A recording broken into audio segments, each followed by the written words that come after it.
El perro tienes que hablar. ¡Se siente! ¡Amparo presidente! ¡Se siente! ¡Se siente! ¡Amparo presidente! ¡Se siente! ¡Se siente! ¡Amparo presidente!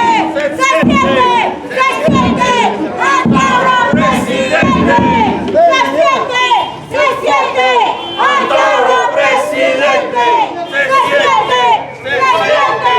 ¡Amparo contigo! ¡Antauro! ¡Amigo! ¡Juan Carlos está contigo!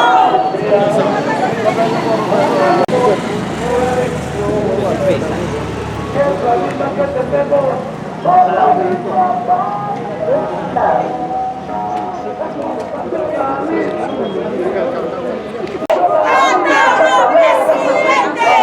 ¡Se siente! ¡Se siente! ¡Antauro presidente! ¡Se siente! ¡Se siente! ¡Antauro presidente!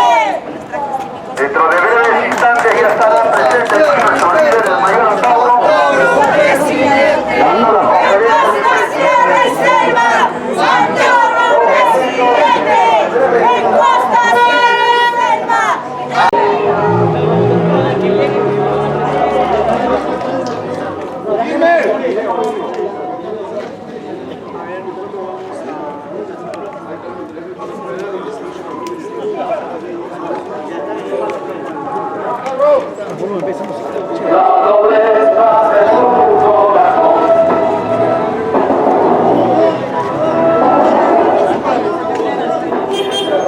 ¡Abajo la corrupción! Tómame una foto, pues. Mándate al video. ¡Abajo la corrupción! Ya. Vas a avanzar. Vas a avanzar ya.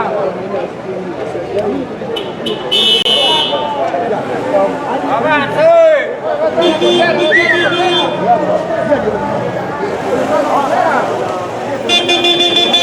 Ay, no.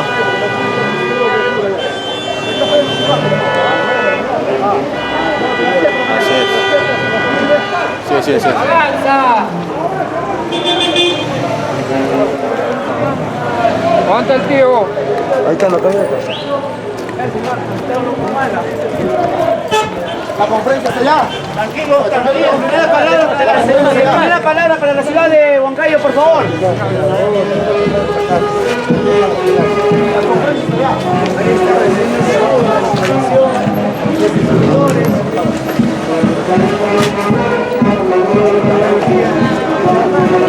Saludando a la población, a los vecinos de este sector. Entonces,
en minutos.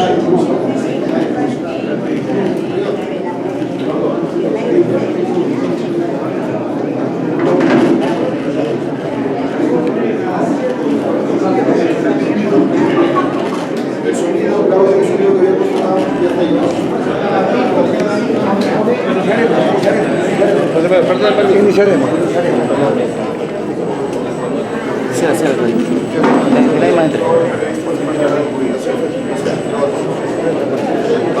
Señoras y señores de la prensa de la región Junín, Huancayo, tengan ustedes muy buenos días. Humala, líder del etnocacerismo, quien sustentará respecto del crimen de Estado ocurrido el 2 de enero del año 2005 en la ciudad de Andahuaylas, más conocido como el Andahuaylazo. El mayor Antauro Humala viene denunciando este crimen de Estado a lo largo de nuestro territorio nacional después de casi 18 años de cautiverio, ahora él de forma presencial. Asimismo, culminada la participación del mayor, señores de la prensa tendrán la oportunidad de formular inicialmente una pregunta a cada uno respecto del tema en mención, para lo cual solicitamos a los asistentes poner sus equipos móviles en silencio. Gracias. La palabra, mayor.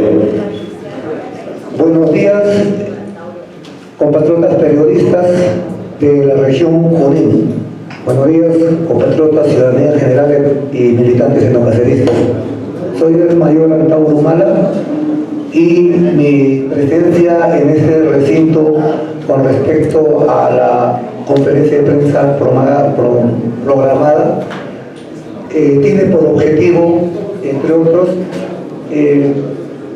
denunciar el crimen de Estado ocurrido en la ciudad de Andahuaylas hace casi 18 años por motivo de la rebelión denominada Andahuaylazo, de la cual el que habla es el último de los que sale o recupera la libertad.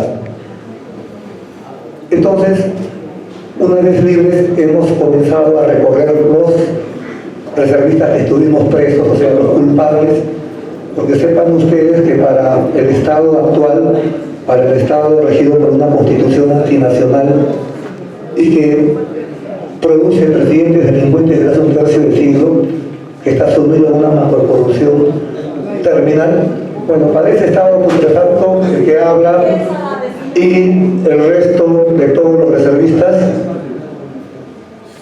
Por favor, dejen pasar a los periodistas, dejen el espacio, están obstruyendo ustedes mismos a la gente. Ya. Muy bien.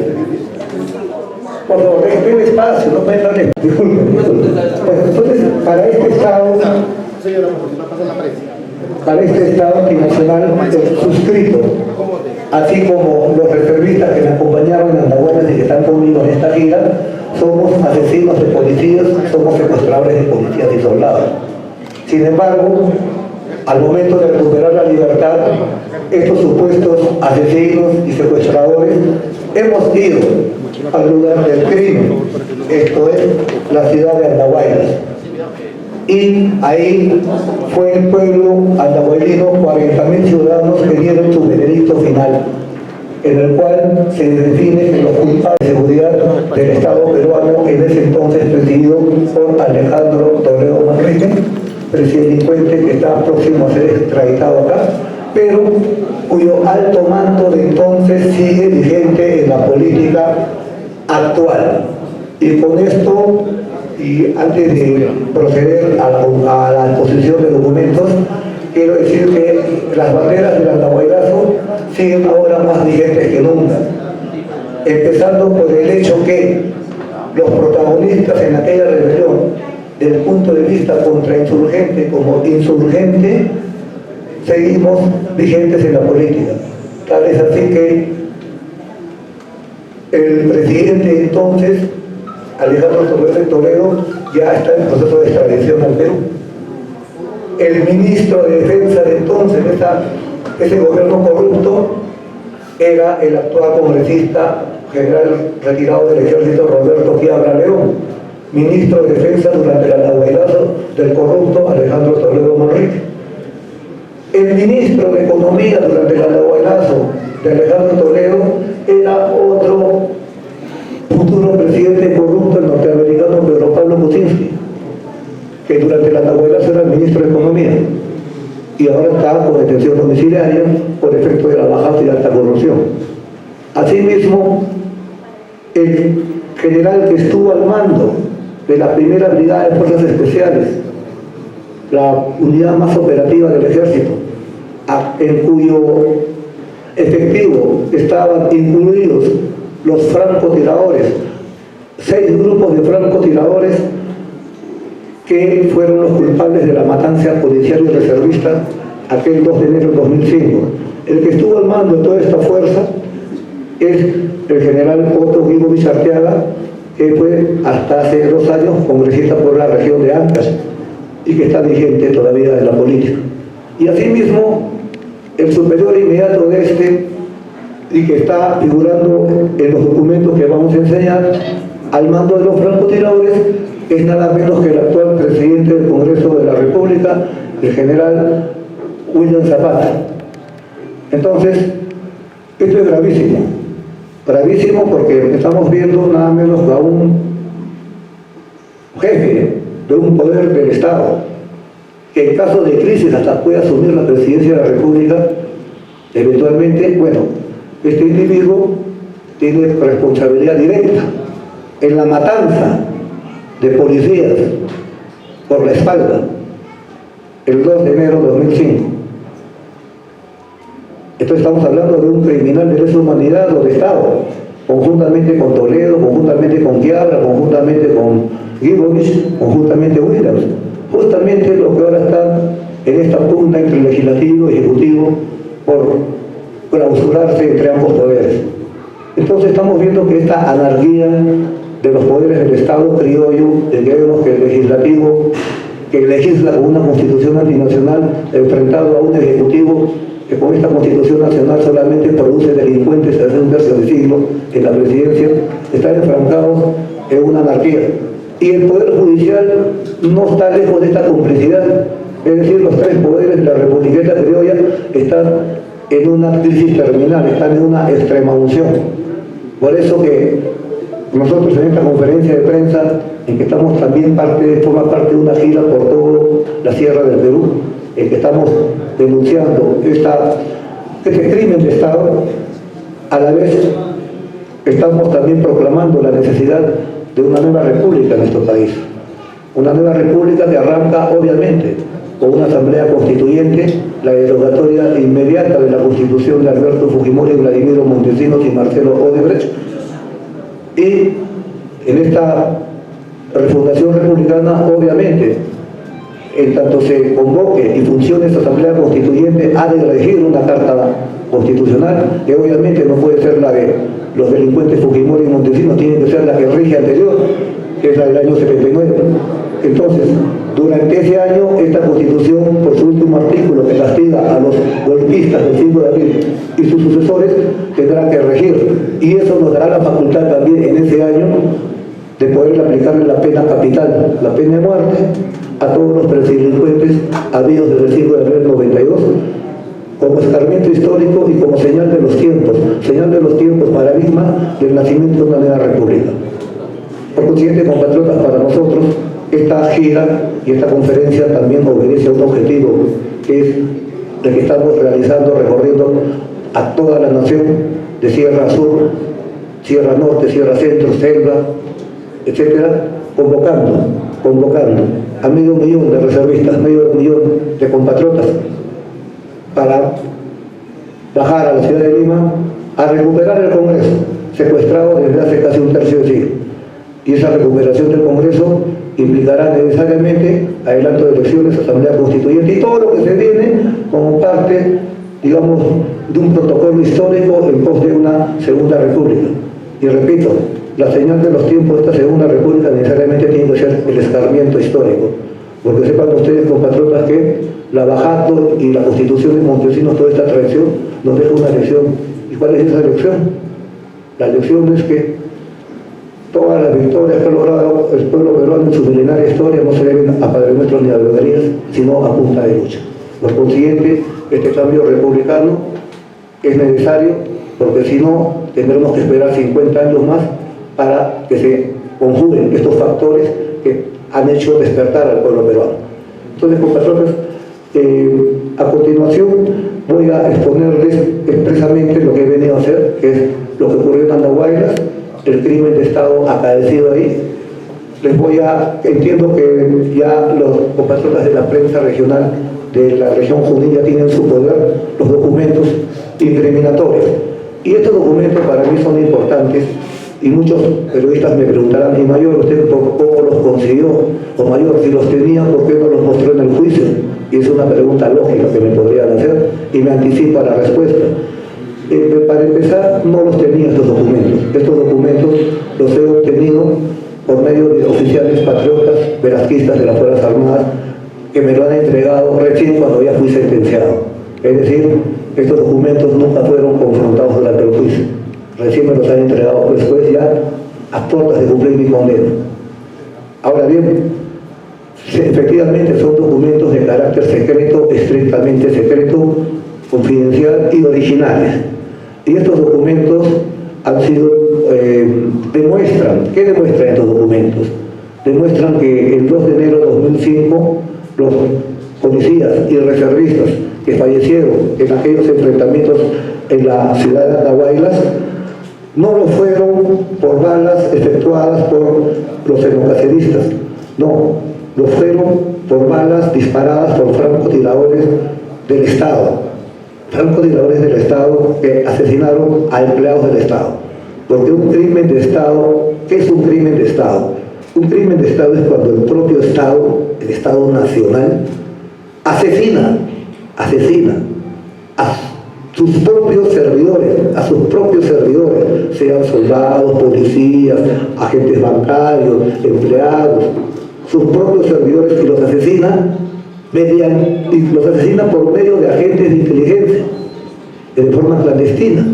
Los asesina para atribuirle esa culpabilidad al adversario político, denigrarlo y desaparecerlo.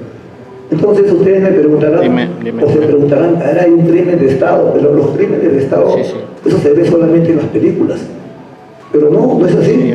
Y acá en el Perú son muy frecuentes. Y antes del crimen de Estado del Andahuaylazo, hubo otro crimen de Estado que muchos de los peruanos que tenemos más de 50 años nos debemos recordar muy bien, que es la marcha de los 4 suyos, que ocurrió en marzo del año 2000 contra la tiranía de Fujimori y Montesinos. Y ahí hubo una marcha en que acudieron cientos de miles de peruanos a la ciudad de Lima, y que para oponerse a esa dictadura, a esa tiranía, y en plena marcha hubo un atentado. Es dinamitado y incendiado el Banco de la Nación que queda en La Colmena, en Lima Cercado. Y ahí fueron asesinados, explotados y quemados 6 trabajadores del Banco de la Nación, o sea, trabajadores del Estado. Con eso, la prensa entonces y el gobierno entonces, que eran aliados, atribuyeron a los organizadores de la marcha el asesinato. O sea, los acusaron por los medios de asesinos. Y estos tuvieron que huir a Argentina. Entre ellos estaba Alejandro Toledo. Por supuesto que entonces nadie sabía quién era realmente Alejandro Toledo.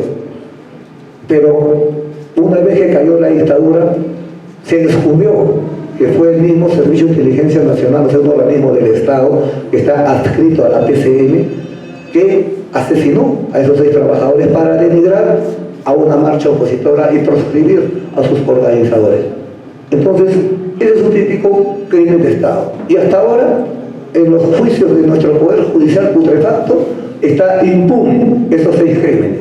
Pregunten a cualquier vocal supremo de este Poder Judicial putrefacto que tenemos, hasta ahora el Estado no quiere delatarse a sí mismo, no hay culpables de esas 6 muertes. Bueno, 5 años después, del año 2005, ocurre una rebelión, otra rebelión xenocacerista contra Alejandro Toledo, porque la primera fue contra Fujimori. Y en esa rebelión, obviamente ahora lo sabemos, porque se sabe con las investigaciones de Lavajato, que 7 semanas antes del Andahuaylazo, en una suite presidencial del Hotel Hilton en Río de Janeiro se reunieron con fechas, se sabe las fechas, todo. Joseph Maiman, Avilan On, Jorge Barata, Alejandro Toledo y Pedro Pablo Kuczynski. Y ahí se pactó la coima de 37 millones de dólares por la Interoceánica del Sur, entre otras coimas más. Entonces, 7 semanas después sucede en Andahuaylas una rebelión reservista. Obviamente el presidente entonces Alejandro Toledo, con la cuenta de 37 millones de dólares ya en un paraíso fiscal, un paraíso secreto en Islas Caimán, obviamente entra en pánico. Y se acuerda que a él hicieron un crimen de Estado en las 4 suyos y ordena que se efectúe una matanza de policías para denigrar a los xenosancrelistas y a los rebeldes de entonces. Y esa orden solamente la podía dar el comandante supremo de las Fuerzas Armadas, que por constitución es el presidente de la República, y ese entonces era Alejandro Toledo, comandante supremo de las Fuerzas Armadas, que entraba en pánico porque la rebelión lo había pillado. Entonces, él simplemente, en coordinación o complicidad con el primer ministro entonces, Carlos Ferrero, le ordenan al ministro de Defensa, Roberto Quiabra León, que ejecute el crimen de Estado. Y Roberto Quiabra León, ministro de Defensa de esos corruptos, convoca al general Williams y al general Otto Glibovic y les da la orden directa. Y estos a su vez la ejecutan por medio de sus francotiradores en Andahuaylas y matan por la espalda a 4 policías y a 2 reservistas. Y se achaca esa matanza a los xenocaceristas, que luego de 18 años casi salimos de la prisión. Hasta ahora somos asesinos para este Estado putrefacto, pero en Andahuaylas supieron muy bien la verdad y se dio el verdadero veredicto. Entonces, esta situación para la prensa limeña, o sea, un crimen de Estado que involucra al actual presidente del Congreso y a otros congresistas más, y a 2 expresidentes, para la prensa de señal abierta limeña, o sea, Frecuencia Latina, ATV, América TV, Panamericana TV, etc. Esto no amerita seriedad, ni rigor, ni importancia, no corresponde atribuirlo como noticia. Ustedes lo ignoran, pero nosotros sabemos que esto es importantísimo. Entonces, es por eso que esta situación, esta exposición la hago en las regiones. Porque, de todas maneras, por ley de gravedad, esto va a tener que ser asumido por la actual Fiscalía. Es más, nosotros estamos seguros que por ley de gravedad vamos a ser gobierno. Y este crimen de Estado no va a quedar impune porque también involucra a todos los poderes del Estado. Hubo una confabulación entre los 3 poderes del Estado para ocultar este crimen, del poder legislativo, judicial y ejecutivo. Entonces, nosotros al mostrar estos documentos, para empezar, voy a resumir de qué se trata. Estos documentos son el plan de operaciones firmado por el general Otto Glibovic, en el cual él le informa a la Fiscalía cómo operó el ejército peruano en la represión del Andahuaylazo. ¿Y por qué lo hace? ¿Por qué le informa? Porque la Fiscalía le pidió. ¿Y por qué le pidió la Fiscalía? Porque la Fiscalía nos juzgó a nosotros, nos acusó de rebeldes, asesinos, etc., ante los jueces. Y obviamente la Fiscalía tiene que averiguar. Y le pidió al ejército: señores del ejército, denos su versión de lo que pasó en Andahuaylas. Entonces el ejército le da la versión. Esta es la versión del ejército peruano, lo que pasó oficialmente en Andahuaylas. Y acá, esto lo firma el general Otto Glibovic. Y acá la descripción de hechos es cierta, es correcta. Que hubo francotiradores, que hubo etc. Lo único incorrecto y mañoso es que cambian las horas, cambian las fechas. En otras palabras, el 2 de enero de 2005 en la mañana murieron 4 policías y 2 reservistas. Eso es inobjetable. El ejército le dice al fiscal: es cierto, hubo esa matanza, pero por si acaso, señor fiscal, nosotros llegamos con las fuerzas del ejército el 2 de enero por la tarde, ya cuando los muertos habían sucedido. Es decir, no tenemos nada que ver con los muertos. O sea, esa es la gran mentira. Porque en verdad llegaron un día antes y estuvieron, y justamente estos documentos que tenemos lo prueban. Y no solo los documentos, también las palabras del ministro, de varios ministros que ahora vamos a pasar. En otras palabras, hay un engaño por parte del ejército a la fiscalía para que produzca una teoría falsa del delito y inculpe a los etnocaceristas. Y eso es un delito, ¿por qué? Porque están dando falsa información y están mintiendo, están ocultando el crimen que ellos hicieron. O sea, el Estado mata y le echa la culpa al otro. Es lo que pasó. Entonces, a continuación, compatriotas, voy a poner brevemente los documentos y después voy a aclarar cualquier pregunta que tenga la prensa local a hacerme. El primer documento que voy a mostrar es el plan de operaciones de Andahuaylazo firmado por el general Tobínovich. La fecha es 17 de enero de 2005 y, por favor, la firma del general Tobínovich, la última hoja, por favor. La última, aquí está. Acá dice Otto Guibuis Arteaga, general de brigada, etc.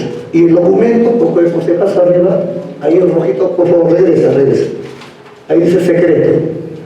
Es un documento secreto, ¿no? Ahora, ¿cómo lo obtuve? También me olvidé responderle. Lo iban a incinerar. Estos documentos iban a ser incinerados en el Pentagonito.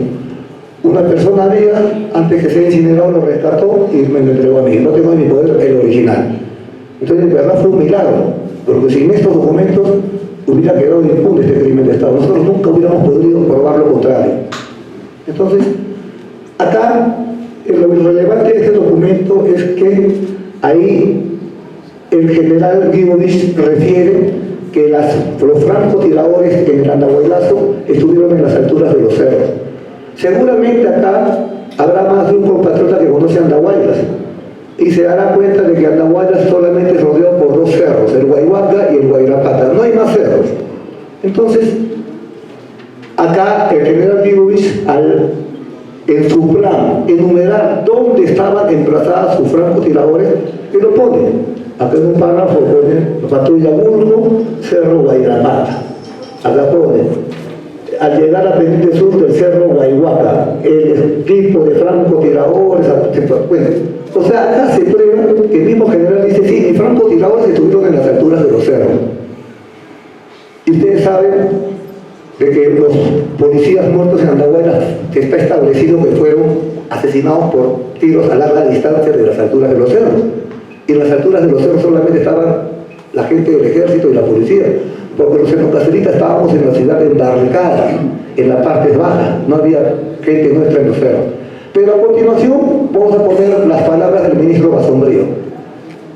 Es muy importante este señor. Este personaje se llama Carlos Basombrío Iglesias y no es etnocacerista, es furioso antietnocacerista. Entonces, Nunca vi. vamos a tratarlo. Este señor, cuando hubo el Andahuaylazo, era viceministro del Interior de Alejandro Toledo. Y años después, cuando Pedro Kuczynski llega a la presidencia, acuérdense que Kuczynski fue ministro de Economía en el Andahuaylazo. Bueno, cuando Kuczynski llega a la presidencia, este señor vuelve a ser ministro del Interior de Kuczynski. Es decir, le encanta ser ministro del Interior de presidentes corruptos y ladrones. Bueno, este sujeto, en una ceremonia oficial en Lima, en el cuartel del Escuadrón Verde de la Policía.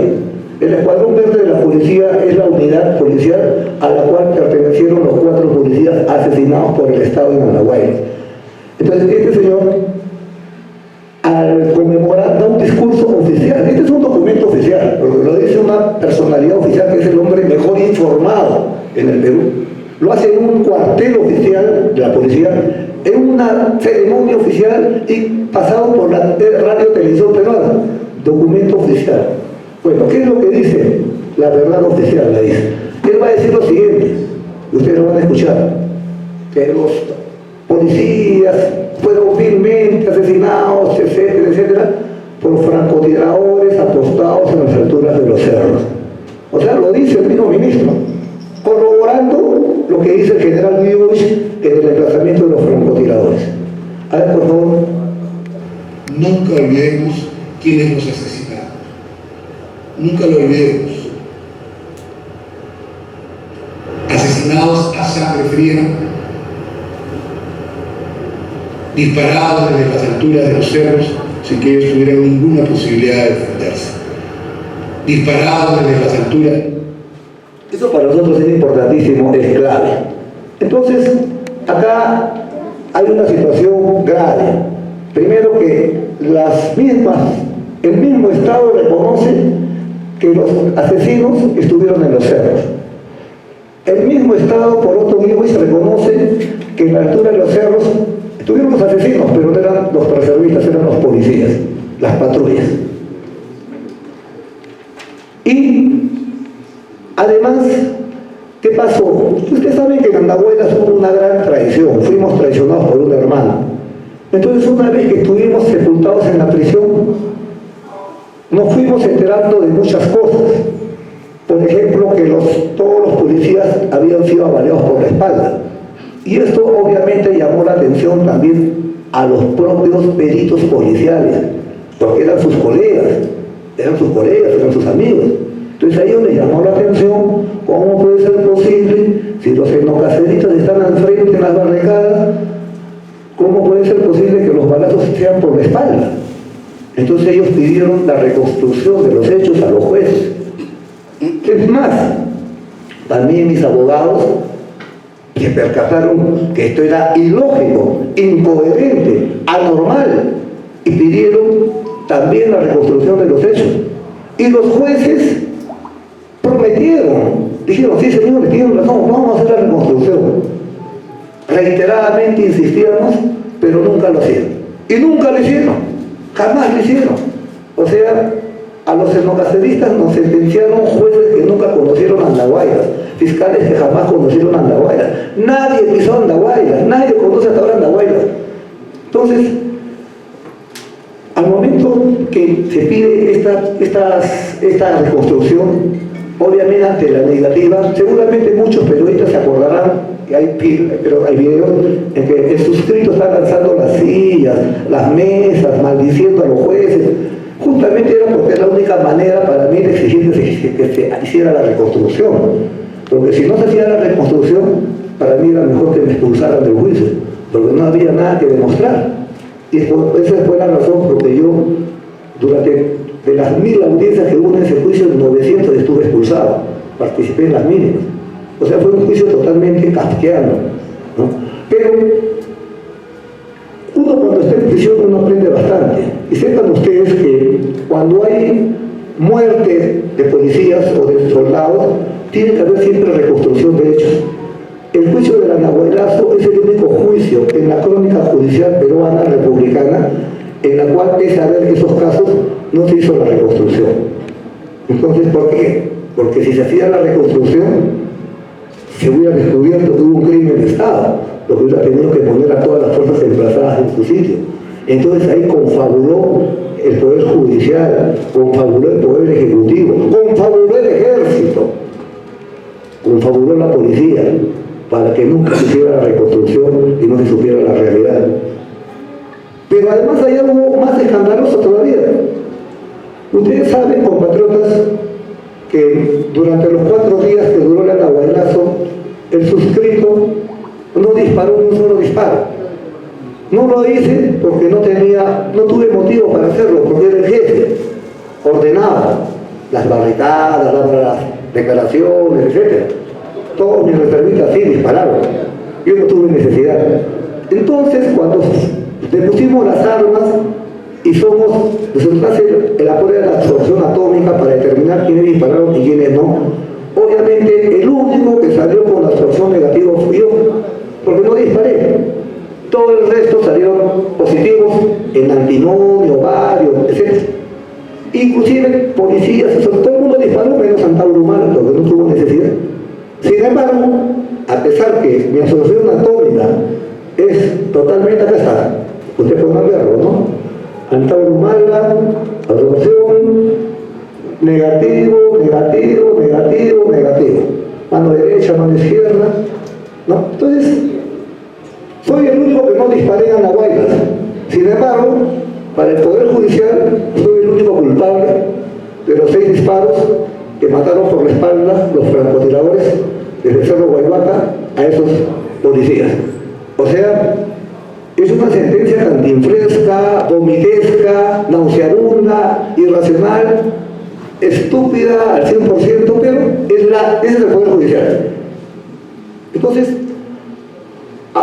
aún así, para este Poder Judicial, yo soy un asesino de policías y soy un secuestrador de policías, no solo yo, también todos mis compatriotas. Sin embargo, hacemos las giras y percibimos en la población un sentimiento de indignación nacional, no solamente por lo que nos ha pasado, porque bueno, sino por más cosas más importantes como es el saqueo de nuestros recursos, nuestra constitución antinacional, Lavajato, presidentes delincuentes en un tercio del siglo, la invasión venezolana que nos quita trabajo, a un pueblo ya traicionado. Entonces todo esto está conllevando que haya un sentimiento nacional de cambio republicano. Y esos cambios republicanos para nosotros implican el escarmiento histórico, o sea, el fusilamiento de los presidelincuentes habidos desde el 5 de abril del 92. Entonces, en esta gira también, y es parte de la conferencia de prensa, estamos convocando también acá en la región Junín, para el mes de marzo, 500.000 de compatriotas que nos acompañen, no a cerrar el Congreso, no, vamos a recuperarlo, vamos a rescatarlo, porque ha sido separado del sentido nacional desde hace por lo menos un tercio de siglo, y es una fundación republicana para nosotros. Entonces, compatriotas, voy a dar por terminada mi exposición y procedo por favor, a escuchar sus preguntas y estoy ya a responder. Muchas gracias.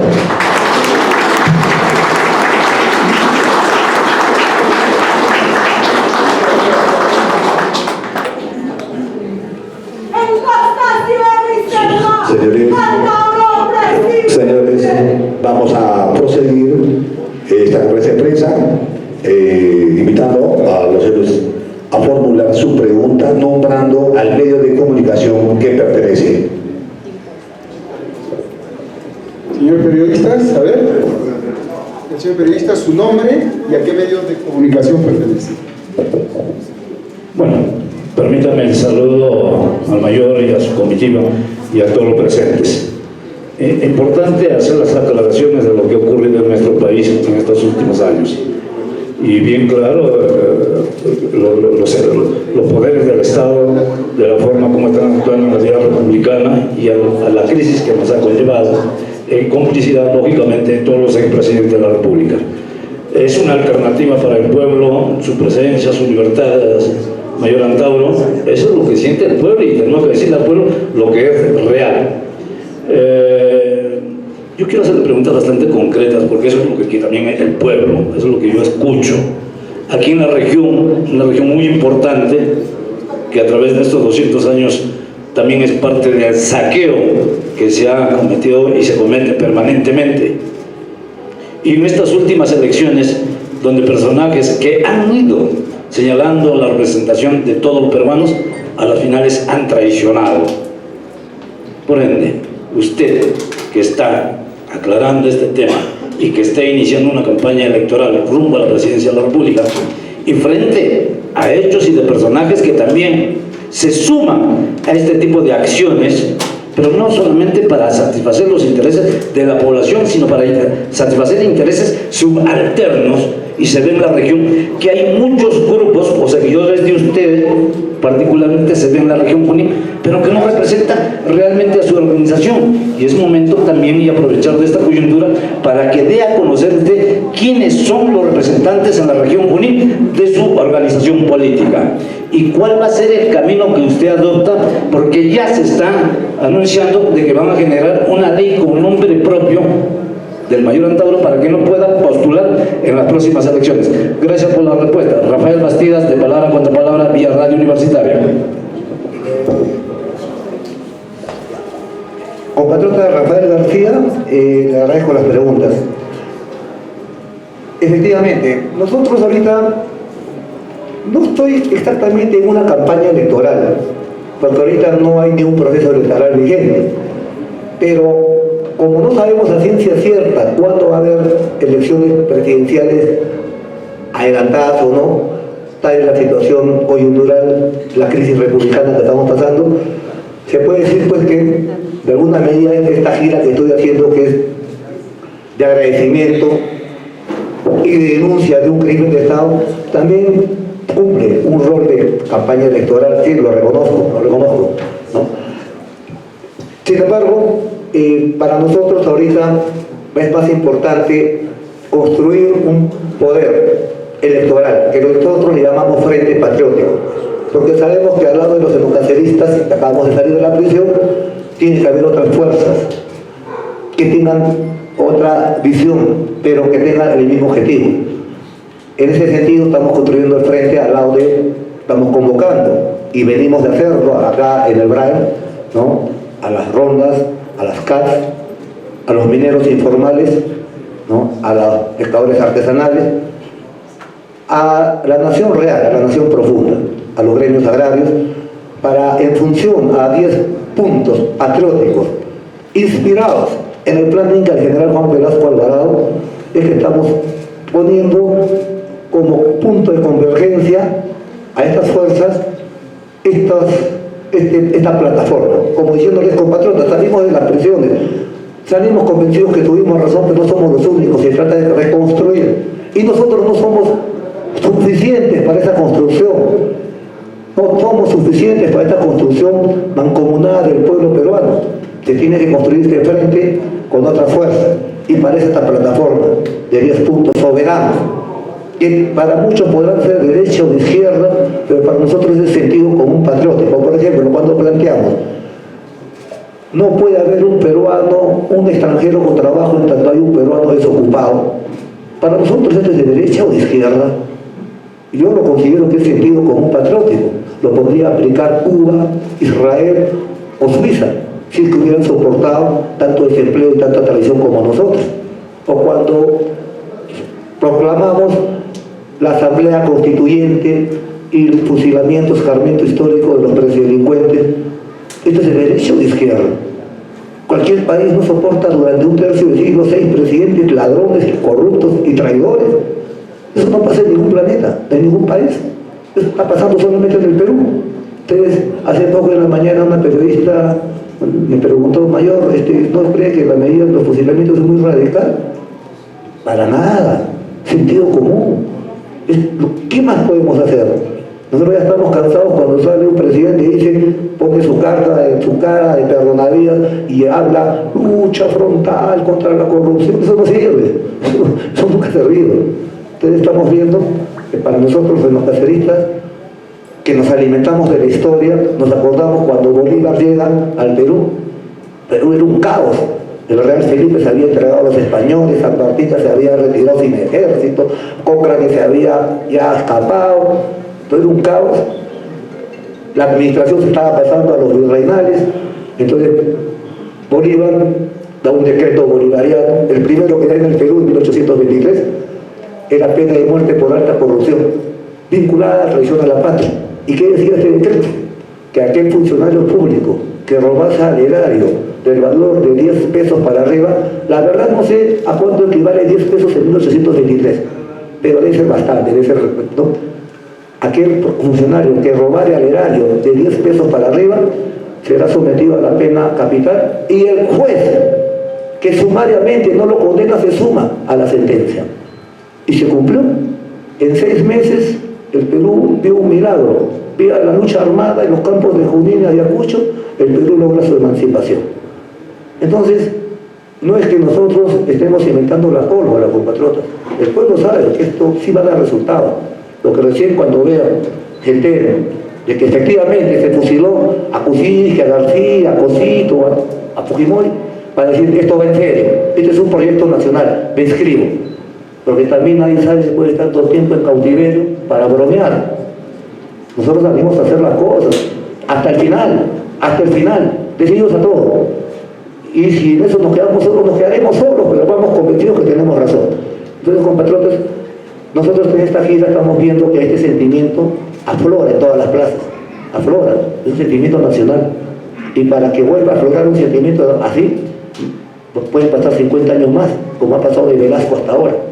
Entonces ahora es el momento de refundar la República, Asamblea Constituyente, nueva Constitución, que por supuesto subordine el libre mercado a la nación, es lo principal. ¿Otra pregunta? Suplicando a los periodistas ser puntuales y breves, por favor vamos a continuar con la orden. juzgan en la ciudad de Lima y no en el distrito judicial de Andahuaylas, lugar donde ocurrieron los hechos. ¿Sí? Eso es importante. Segundo, el señor Vladimir Cerrón, cuando usted habla que ni izquierda ni de derecha, sino un nuevo proyecto nacional, ¿sí?, que venga prácticamente de nuestras raíces, ¿sí?, él dice, el señor Antauro Humala está soñando, solo el marxismo-leninismo va a salvar al Perú. Y finalmente, cuando lo estamos esperando en la ciudad de Coracore, en Puquio, en Pausa, en Ollol, en Colta, en Maracay, en toda esa zona, ¿cuándo va a estar usted en esa zona? Porque la gente se está organizando. Y una vez más, felicitarlo de todo corazón, ¿sí? Así, porque acá no hay frío ni caliente, no hay frío, no hay tibio, si hay frío o caliente. Y lo felicito por esta gesta y esperamos que sus éxitos se coronen con la presidencia de la República en próximo, oportunamente. Gracias, compañera. Gracias, compañera. Bueno, voy a responder esta pregunta. A mí me juzgan en Andahuay, en Lima y no en Andahuaylas. No solo a mí, sino a los casi 200 enocaceristas. Y obviamente eso fue un agravio jurídico, porque existe el principio del juez natural. A uno lo juzgan donde se cometió el delito. A nosotros nos juzgaron a 800 kilómetros y obviamente el Poder Judicial se prestó a eso. Ese fue el primer gran abuso de autoridad que tuvimos. Pues tuvimos que afrontarlo porque también estábamos siendo traicionados por Ollanta. Acuérdense que el andahuaylazo permitió que Ollanta ganara la primera vuelta presidencial y sacara mayoría congresal. Esa mayoría congresal, por lo menos los que se quedaron, los 20 que se quedaron con él, no con UPP, sino los 20 que se quedaron con Ollanta, se aliaron con Alejandro Toledo, contra el cual nos habíamos rebelado. Es decir, la traición fue total. Y como nosotros decimos, a veces las traiciones entre hermanos son más terribles que las traiciones entre extraños. Eso nos enseña la vida. Sin embargo, nosotros no le reprochamos a Ollanta su bajeza individual de una traición a un hermano, porque total es mi problema, en algún momento se recobrarán cuentas, sino principalmente la traición a los reservistas, la traición a un proyecto nacional, la traición al pueblo, porque hay diferencia de García, Kuczynski, Fujimori, Vizcarra, Toledo, que sabíamos que eran enemigos de los intereses de la nación. Se suponía que Ollanta era de los nuestros, es decir, su vileza fue doble, pero lo hemos superado, salimos libres, salimos con más brío, la historia nos da la razón y obviamente estamos decididos a cambiar nuestra república de todas maneras vamos a enfrentar nuestra vida para lograr ese objetivo. Ahora, con respecto a las palabras, no he escuchado, no he tomado en cuenta, no ha llegado a mí información de las declaraciones que ha podido tener Vladimir Cerrón con relación a nuestra posición. Me la voy a informar y la voy a comentar, se lo prometo. Sin embargo, ya que me están hablando de Vladimir, he de decir lo siguiente. Yo me conozco con Vladimir, nos conocemos. Él me visitó a la prisión cuando estaba en Chorrillos hace 8 o 9 años, ¿no? Cuando yo estaba en la mitad de mi cautiverio, y tuvo un gesto de adquirirme un lote de libros de mi autoría, creo que este de acá, este que está acá. Y bueno, para una persona presa, obviamente la venta de libros es parte de su manera de dedicarse a trabajar, y obviamente fue para mí, estoy agradecido por eso. Después otra conversación no hemos tenido. Sin embargo, lo que yo puedo sostener es que en términos generales el marxismo obviamente se rige en función a una concepción clasista que coyunturalmente se prescribe como coordenadas de derecha o de izquierda, socialismo, capitalismo. Para la visión etnonacionalista, que es la nuestra, la etnocacerista, el enfoque es diferente. No nos regimos en función a criterios clasistas de derecha e izquierda. Antes que eso, nos regimos en función a criterios de soberanía, es decir, etnonacionalismo versus globocolonialismo, es decir, criterios de nacionalismo versus globalismo. Y para eso tenemos nuestra referencia histórica. Para nosotros, el nudo gordiano de nuestra historia República Peruana, digámoslo así, es el encuentro en Cajamarca en 1531 entre Atahualpa y Pizarro. Y para nosotros en ese encuentro histórico, la principal contradicción no era de lucha de clases, era de choque de civilizaciones. Es decir, para nosotros la principal contradicción entre Occidente y el Ande no era de lucha clasista, antes que todo era de pugna cultural, de choque de civilizaciones. Es más, para nosotros que somos soldados, desde el punto de vista castrense, ¿qué es Cajamarca? ¿Qué es la conquista? Es militarmente el enfrentamiento entre la infantería cobriza versus la caballería y artillería blanca con sus aliados negros. Eso pasó en Cajamarca. No podemos cerrar los ojos. Es una realidad que pare a nuestra nación. Y es más, estamos viendo que la misma República Criolla que se inicia vía la lucha armada en Junín y Ayacucho, en verdad es un separatismo criollo, porque los cobrizos, o sea, la gran mayoría nacional, seguimos siendo tributarios por nuestro color de piel, y los negros que vinieron como esclavos de Pizarro y Almagro, no vinieron como turistas, vinieron como esclavos en bodega, siguieron siendo esclavos. Es decir, ¿qué fue Ayacucho? ¿Qué fue Junín verdaderamente para el verdadero Perú? Un separatismo criollo, a expensas de la esclavitud negra y la servidumbre cobriza. Entonces, es por eso que para nosotros las coordenadas etnonacionalistas nos facilitan tremendamente el análisis de nuestra historia, cosa de lo que carecen las coordenadas clasistas del marxismo importado acá en los Andes. Entonces, esta es nuestra posición, pero obviamente es bueno debatir, es bueno que el estudiantado, los profesionales, pensemos sobre nuestra nación, porque el mundo, en el momento mismo que estamos pensando, ya estamos creando cultura, estamos creando solución política, porque no puede haber solución política si no hay identidad nacional, y nosotros buscamos la identidad nacional. Bueno, esa era mi respuesta con respecto a esta pregunta. En Puquio, el 16, 17 y 18 de diciembre. Muy bien. Muchas gracias. Continuando. Es como parte de la campaña política, considerando la inquietud de que, ustedes recuerden, nuestro país tiene tratados y con respecto a los derechos humanos, etc. Y el cambio con respecto de una nueva patria, una constitución acorde a nuestra realidad, ¿cuál es el tiempo que le va a demandar? Si lograra ser elegido presidente de la República de nuestro país, los años de presidencia le serán favorables para toda esa pretensión, tanto de cambio, tanto del fusilamiento, y efectivamente darle la razón, pues en nuestro país, desde el primer presidente, hemos sido traicionados, continuamos siéndolo, y eso es innegable.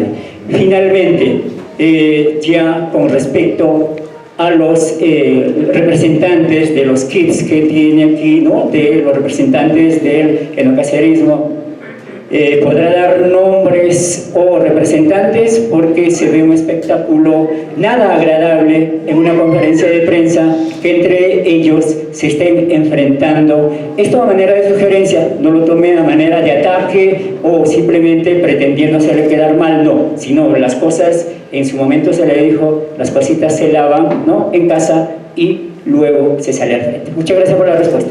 Muy bien, compañero. Bueno, con respecto a lo que vamos a hacer con estos documentos que tenemos de crimen de Estado, hemos presentado un recurso de revisión. El recurso de revisión fue presentado por la doctora Carmen Huidobro, que es mi abogada, pero fue rechazado por el Poder Judicial por tecnicismos, o sea, por cuestiones de forma. Entonces están volviéndolo a hacer, subsanando esas cuestiones de forma, porque el fondo es inobjetable, el fondo es contundente. Y lo vamos a presentar en el transcurso de este mes, antes que termine el año, de todas maneras. Y estamos seguros que va a surtir efecto. Pero simultáneamente eso estamos denunciándolo en conferencias de prensa y también en todo el país profundo. Porque es parte de la lucha para nosotros también. Este caso del Andahuaylazo es parte de la lucha que se conjuga con otras grandes rebeliones del pueblo, como el Tapograndazo, el Ilabazo, ¿no? El Moqueguazo, el Baguazo, de todas esas luchas que han salido de las calles y ciudades, impugnan también la Constitución antinacional, así como lo hizo el Andahuaylazo y lo que hicimos también en Yocumba. Es decir, esta Constitución está siendo impugnada no solo desde los cuarteles, también desde las calles. Por consiguiente, para nosotros es un objetivo nacional derogar esta Constitución antinacional, digámoslo así.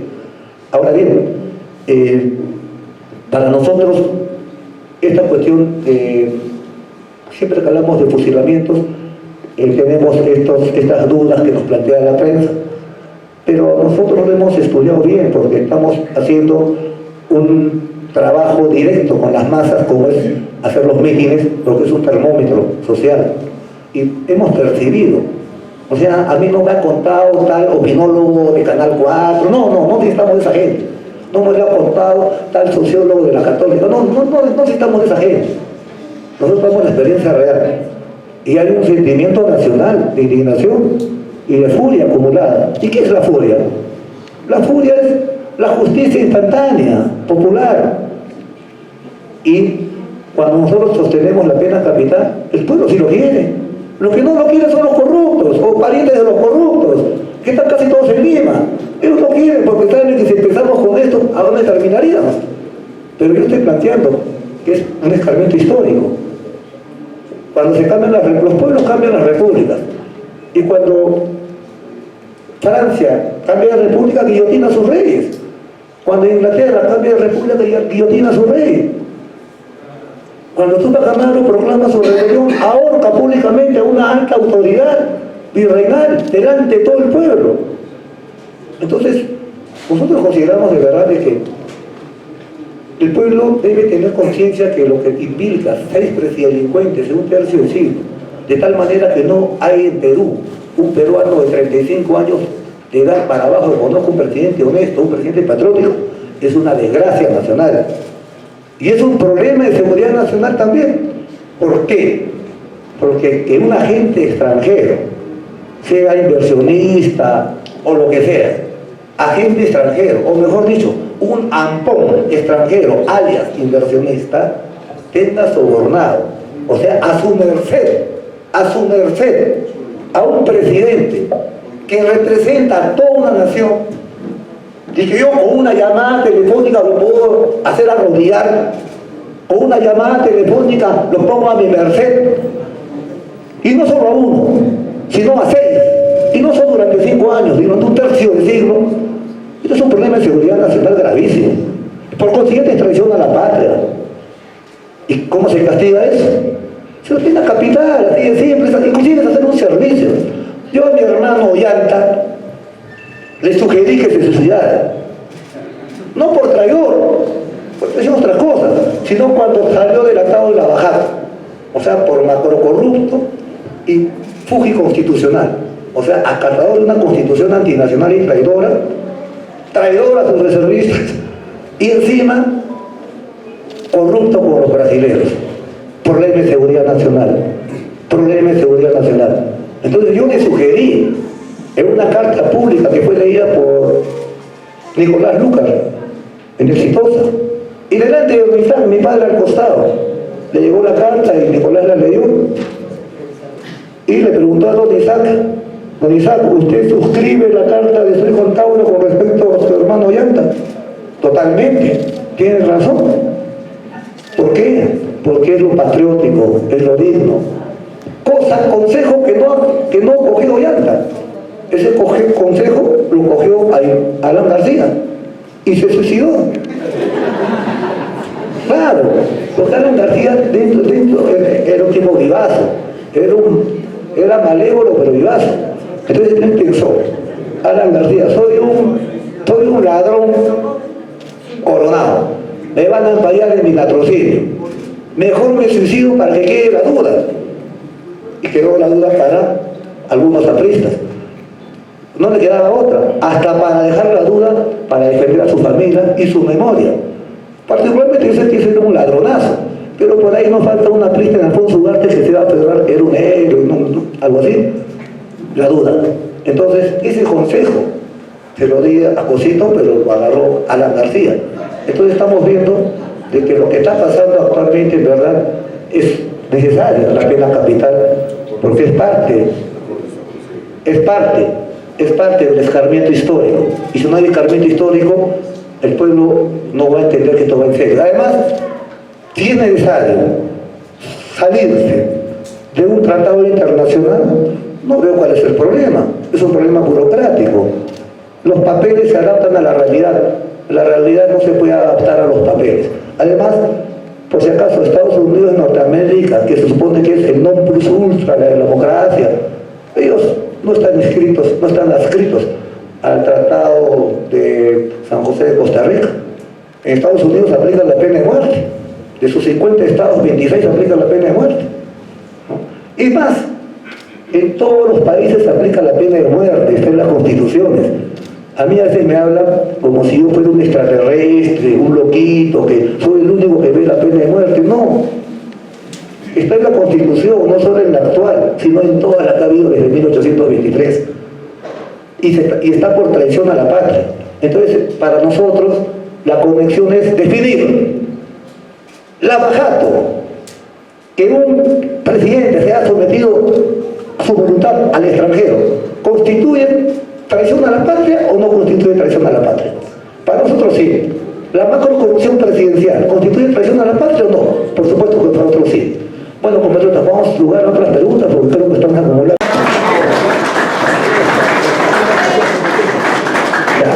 Compatriotas, para nosotros, como dije inicialmente, la principal contradicción es entre nacionalismo y globalismo. En otras palabras, primero lo peruano o primero lo extranjero.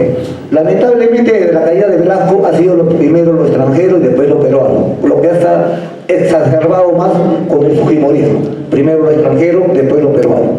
Entonces, cuando nosotros ahorita, 50 años después de Velasco, planteamos retomar su planeta como punto de partida de soberanía para aplicarlo como plan de gobierno inicial, obviamente estamos dando por sentado que nuestra posición va a ser emancipatoria de los organismos financieros internacionales, es decir, no habrá máximo poder en el país que el mismo Estado Nacional. Eso se lo puedo dejar por claro. Oye, otra pregunta. Bien. Primero para saludar al mayor Antauro Humala por esta valentía precisamente que nos demuestra de que frente a la fragilidad de quienes administran justicia, ¿qué tipo de responsabilidad asume usted? Efraín Rojas, de la Central de Noticias Voz Peruana. Gracias. Bueno, yendo a la parte última de la pregunta, si yo reconozco alguna responsabilidad en el andahuaylazo, mi posición es clara. Yo me siento muy orgulloso de haberme rebelado, de haberme alzado en armas contra un presidente tan miserable, tan corrupto, tan pobre mierda como Alejandro Toledo. Ahora bien, con respecto a los otros cargos, como es homicidio y secuestro de policías, mi posición es la siguiente. Estos señores los mató Alejandro Toledo en complicidad con Roberto Quiabra, el general Williams y Otto Diovich. Esos son los asesinos y a eso les corresponde pagar esta culpabilidad, ese crimen de Estado. Entonces, reitero, me siento orgulloso de haberme rebelado, de haberme alzado en armas. Ahora, con respecto a la situación que se dio acá, que usted me ha descrito en una conferencia de prensa, esa pugna entre dos grupos etnocaceristas, le voy a dar una explicación, ¿no? El etnocacerismo como organización nunca fue diseñado para ser partido político.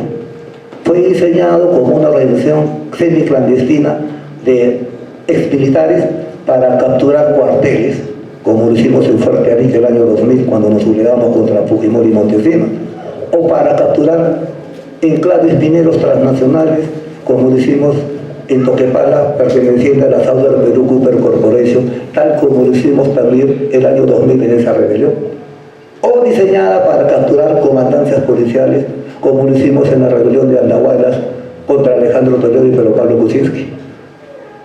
Entonces, ahora que salimos de la prisión luego de superar un largo periodo de traición, y salimos en una coyuntura que históricamente confirma las banderas del andahuaylazo y que se ha agravado inclusive con lo del abajato y la invasión del lumpen laboral venezolano que ha hecho madurar a la población peruana.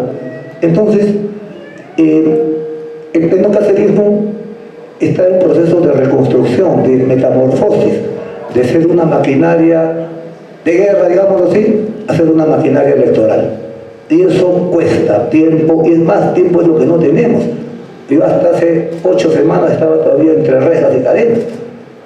Recién salido, todavía estoy con la salud un poco resquebrajada, pero para nosotros era importante inmediatamente hacer esta gira de agradecimiento, esclarecimiento, denuncia y de también a la vez de organizar y construir un frente patriótico. Entonces, para mí, lo que ha pasado, lo lamento, pero también lo entiendo perfectamente y sé que se va a mejorar. Hay esa transición y estamos construyendo a nuestro lado a otras organizaciones.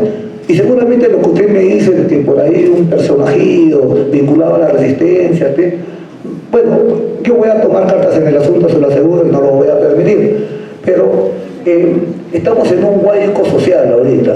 Y nosotros estamos construyendo dentro de ese huaico, no solo nosotros, estamos también en contacto con las asociaciones agrocomaleras, con los mineros informales de toda la costa, estamos con los pescadores artesanales, con los gremios agrarios, las FARC del Cusco, estamos construyendo algo verdaderamente poderoso y popular.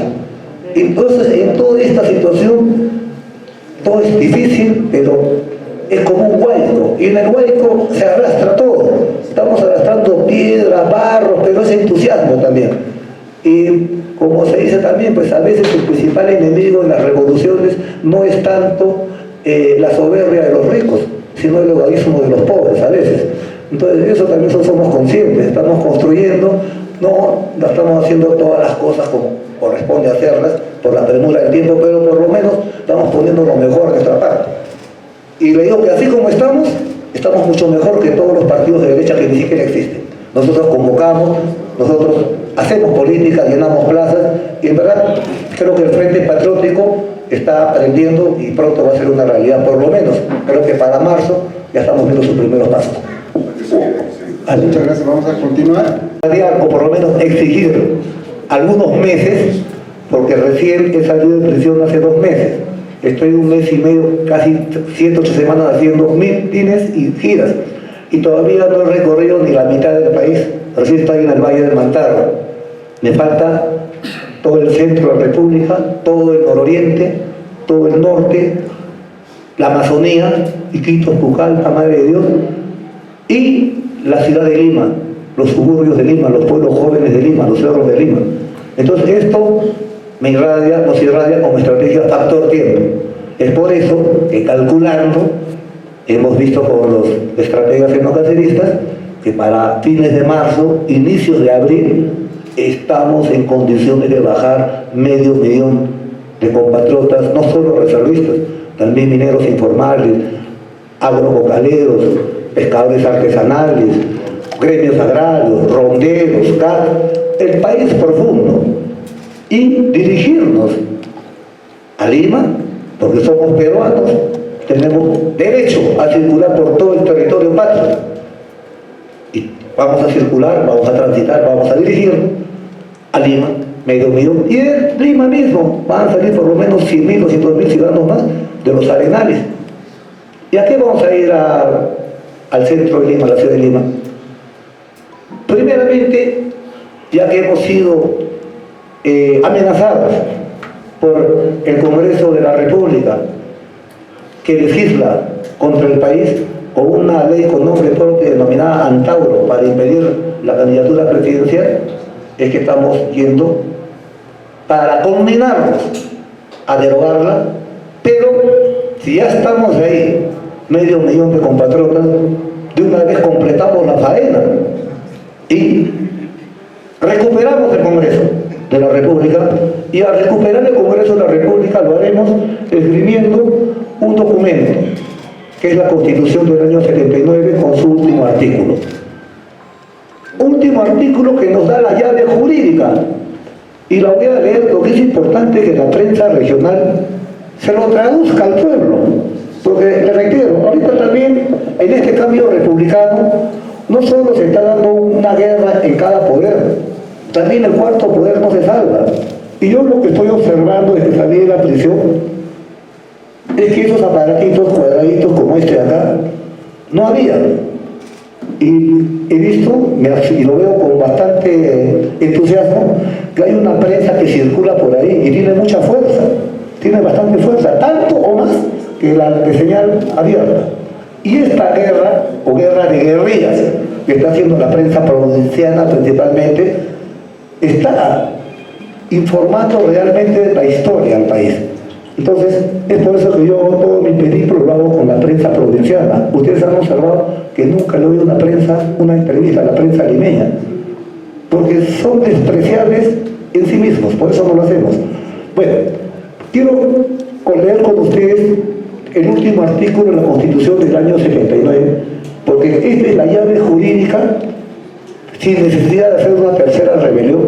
Repito, este artículo 307, sin necesidad de hacer una tercera rebelión, es la llave jurídica para que cuando 500.000 de peruanos vayamos a nuestra capital y liberemos nuestro Congreso, vayamos con esta llave milagrosa. Este es el último artículo de la Constitución del año 79.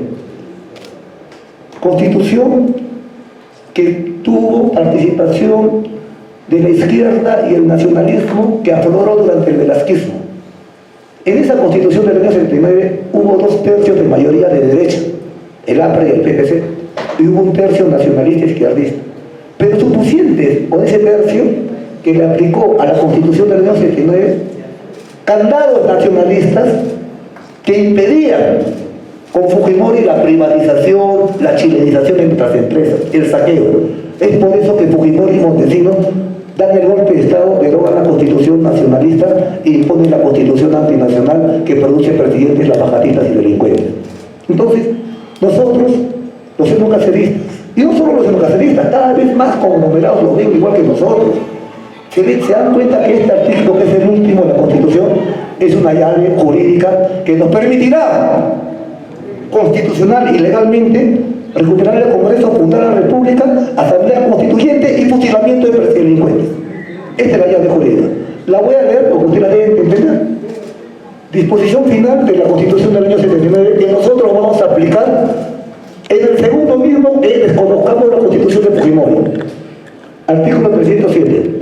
Esta Constitución no pierde su vigencia ni deja de observarse por acto de fuerza o cuando fuere derogada por cualquier otro medio distinto del que ella misma dispone. Autogolpe, fujigolpe.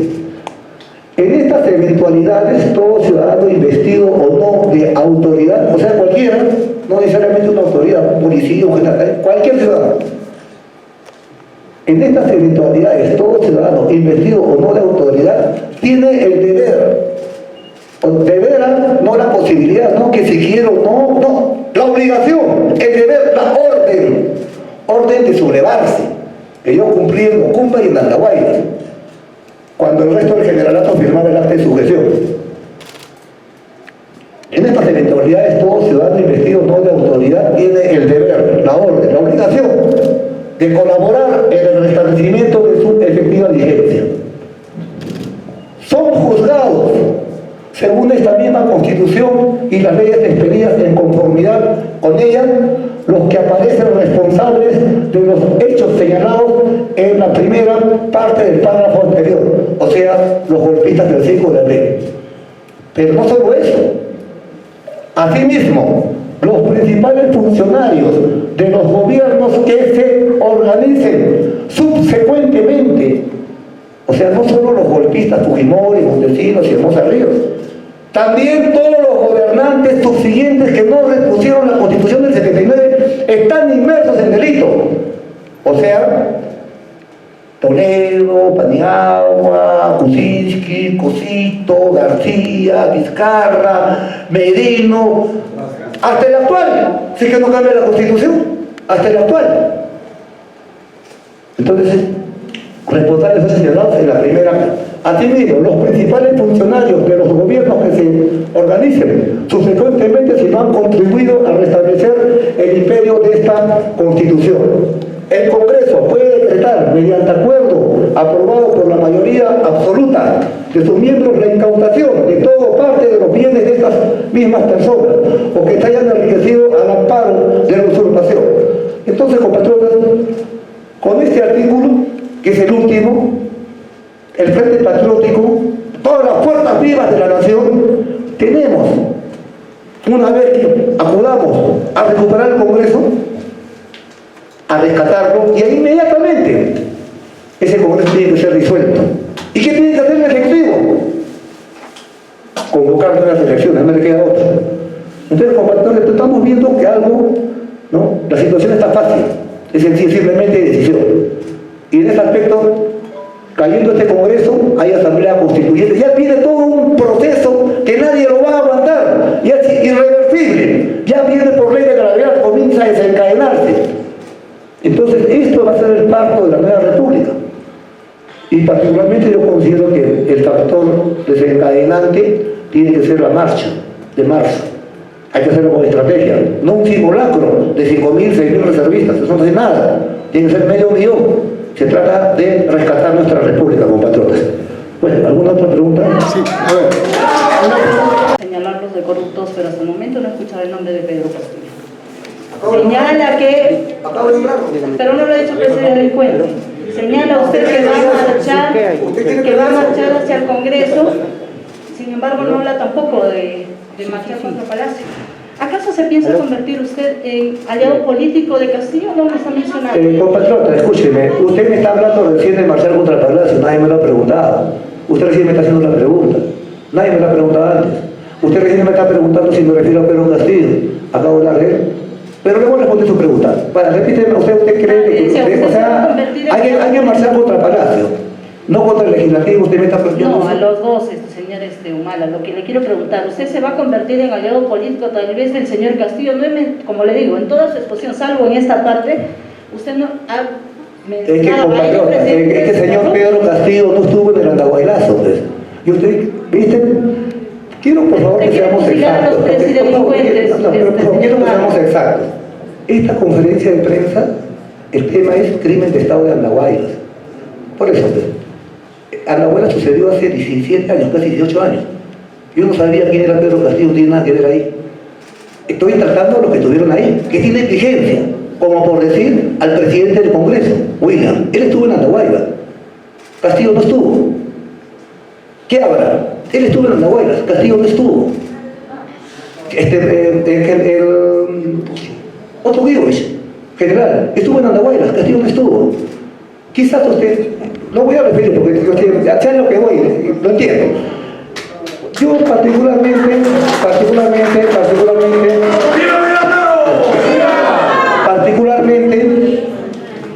a Pedro Castillo no le debo absolutamente nada.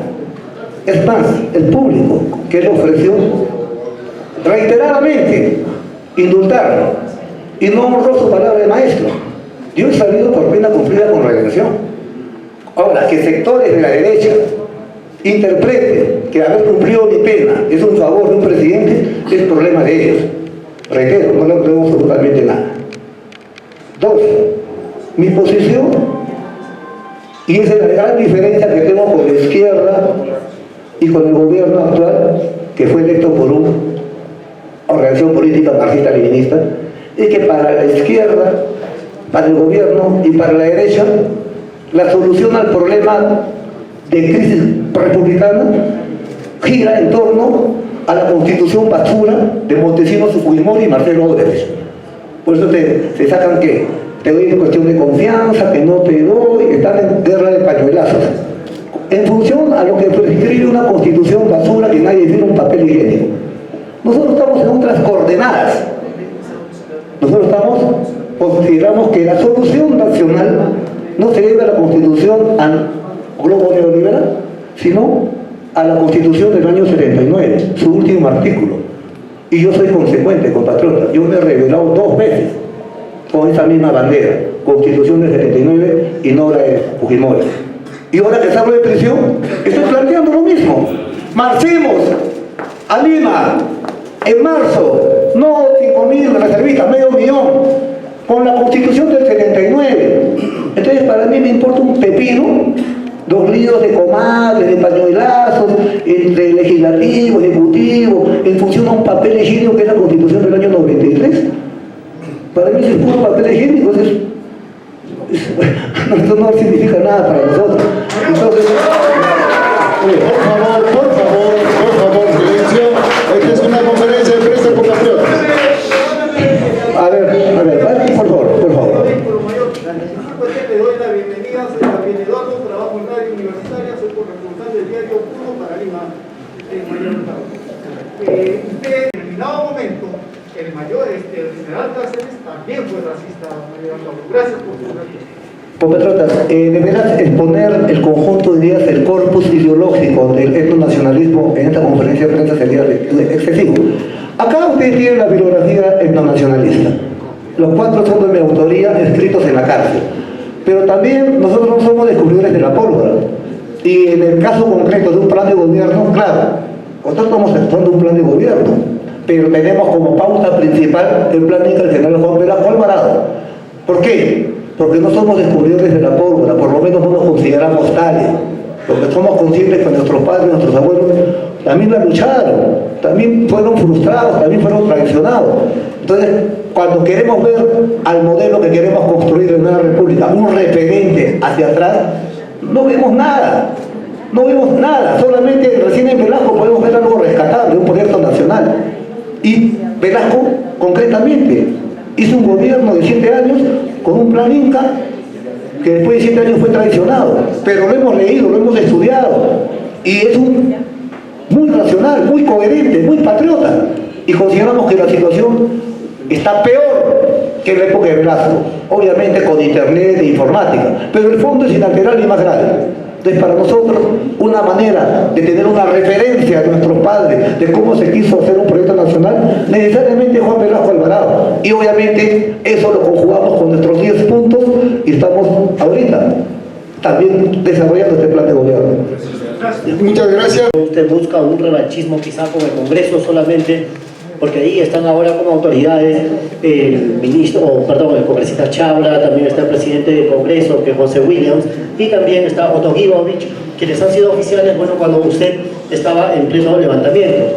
Quisiéramos escuchar esa posición también con respecto sobre por qué tanto el ataque al Congreso de la República y no al Ejecutivo, porque hasta el momento no se ha pronunciado con respecto a las 6 investigaciones que tiene Pedro Castillo y todo lo que se le viene siguiendo. También quisiéramos conocer su posición con respecto a los cocaleros, teniendo en cuenta que usted días atrás estuvo en las zonas del BRAE, y también la posición del excombatiente Sacha. ¿Qué piensa sobre él? Muchas gracias. Voy a responder al revés. No sé quién es Sacha. Eddie Villarroel. Sacha en quechua significa falso. Voy a informarme quién es el señor. Voy a cualquier cosa, lo segundo. Con respecto a la 7ª investigación, ¿aló? ¿Se dio la luz, creo? Todo, 1-1. ¿Me escuchan así nomás? Sí. Perfecto. Bueno, con respecto a la 7ª investigación, estoy respondiendo a la pregunta del compatriota periodista de la región Junín por Diario Perú 21. Entonces, el compatriota me ha hecho una pregunta referida a ti yo le he captado. ¿A por qué? Y tiene relación con la pregunta de la compatriota, pero ya de correo, ¿no? La cuchilla, fíjate que y está orientada a preguntarme, y tiene todo el derecho a hacerlo, por qué nuestra ofensiva política es más contra el Congreso que contra el Ejecutivo. Habida cuenta que el Ejecutivo tiene 6 investigaciones fiscales. Esa es la pregunta. Yo, compatriotas, soy una persona que, como he dicho, para el Poder Judicial, para todo el aparato judicial criollo, soy un vil asesino de policías y vil secuestrador de policías. Entonces, Obviamente no lo soy porque eso se ha dado el veredicto en Andahuaylas, popularmente. Entonces cuando a mí me dicen, fulano tiene una investigación, yo inmediatamente me pongo en guardia porque tengo a este putrefacto Poder Judicial de jueces supremos delincuentes, traidores. Entonces lo que ellos administren yo no tengo en duda. Pero no solo eso, usted me está diciendo que Pedro Castillo tiene 6 investigaciones. Yo quisiera una sentencia. Se supone que hay presunción. Hay para todos presunción menos para Castillo. Para Cosille presunción de inocencia, para Cosille presunción de inocencia, para Alan García presunción de inocencia, para Fujimori presunción de inocencia, semejantes delincuentes. Y ni siquiera los pueden todavía meter presos. Entonces, recién, pregúntenme de Castillo, porque para mí Castillo es un simple ladrón de celulares a comparación de los cachalotes corruptos que tenemos. Entonces, pregúntenme de Castillo cuando Kuczynski esté en Durigancho. Pregúntame de Castillo cuando Cusito esté en la base naval. Pregúntame de Castillo cuando Toledo ya esté en Piedras Gordas. Porque ellos eran delincuentes que robaban miles de millones de dólares. Pero este ladrón de gallinas, por supuesto, si tiene que ir preso, que vaya. Pero, ¿dónde está la sentencia? O ahora se mete a la gente por presunción, preso.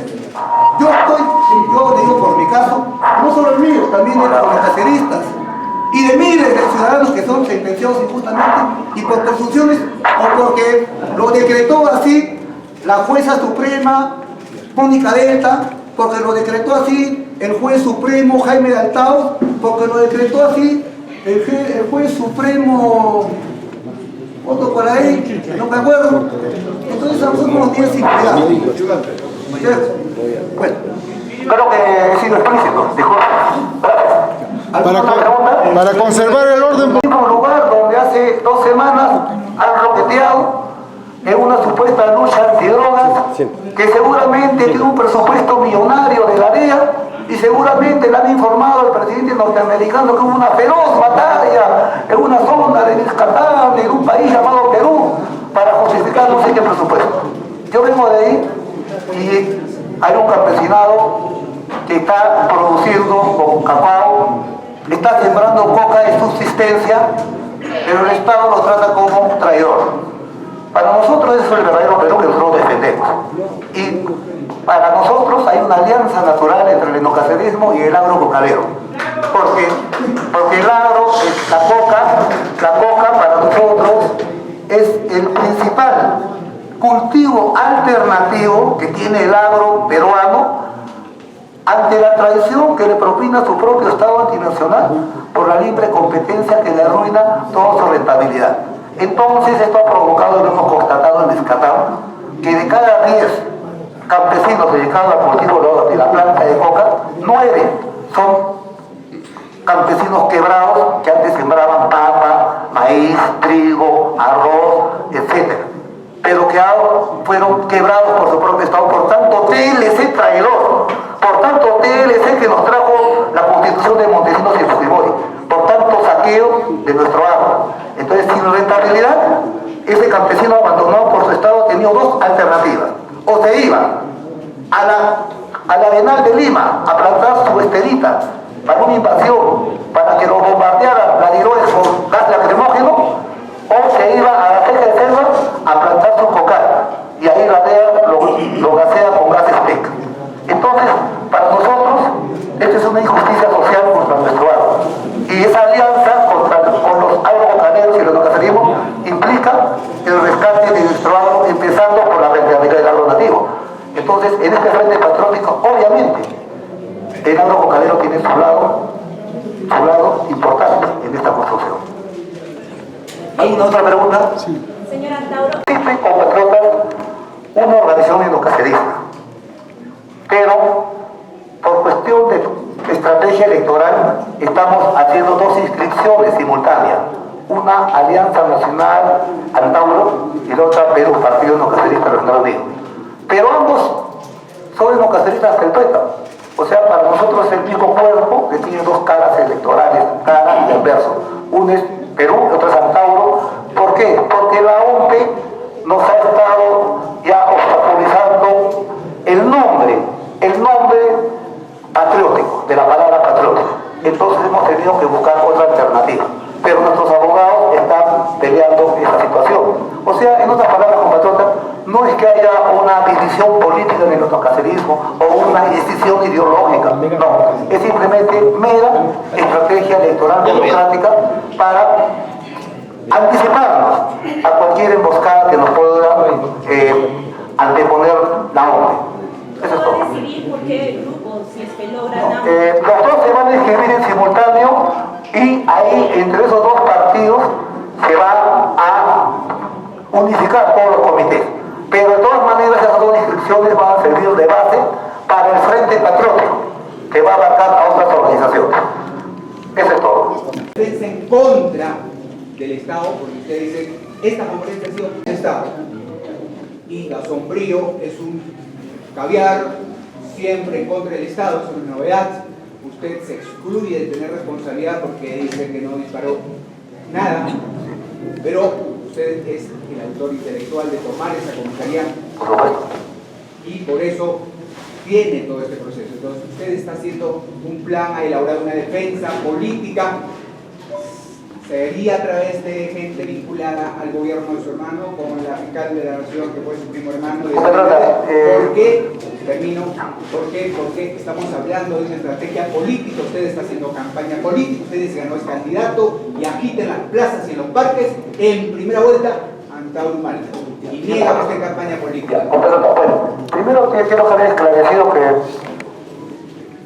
el profesor ha hablado del capitán Carlos, que fue el apelativo en la guerra interna de Cosito. Cosito tiene nada que ver conmigo. No, Cosito soy Anda. Bueno, entonces, ahora me hace relación con mi caso cuando estuve en la guerra interna como fusilista de infantería hace como 25 años que mi nombre de combate era Corpus Christi. Bueno, sí, pero a diferencia de Cosito y a diferencia de Telmo Hurtado y a diferencia del Grupo Colina, todas mis bajas fueron en combate. Quiero con esto dejar bien claro. En la guerra interna, o sea, en la guerra entre las fuerzas de seguridad del Estado peruano, Ejército, Marina, contra los grupos alzados en armas, llámese Sendero Luminoso, el MRTA, por el lado de las fuerzas gubernamentales, en la conducta de los militares, principalmente de los oficiales, no de la tropa, de los oficiales, que eran los líderes de las patrullas contrasubversivas, hubo dos actitudes. Y lo digo yo porque, así como yo y mi compañero del Andahuaylazo, Marco Vizcarra, nosotros salimos de subtenientes en los años 80, de frente, como jefes de patrulla, en esa guerra interna. Y vimos la guerra de cerca, por supuesto que la vimos. Es más, yo tengo una herida de bala en la pierna, todavía. Y ahí observamos dos actitudes. Primero, la de los soldados, y lo segundo, la de los sicarios. Los soldados, como el que habla, claro que tuvimos bajas de combate, y hicimos bajas de combate también durante esa guerra, pero fueron en combate, fusil contra fusil, 20 soldados contra 20 subversivos en las pugnas de San José de Quero, de Santa Rosa de Guarmitá, en la 6 Tupac Amaru, en el Guayaga, en el N, fusil contra fusil, fal contra fal, muertos en combate, en buena lid, si es que así se puede llamar una guerra fratricida entre compatriotas.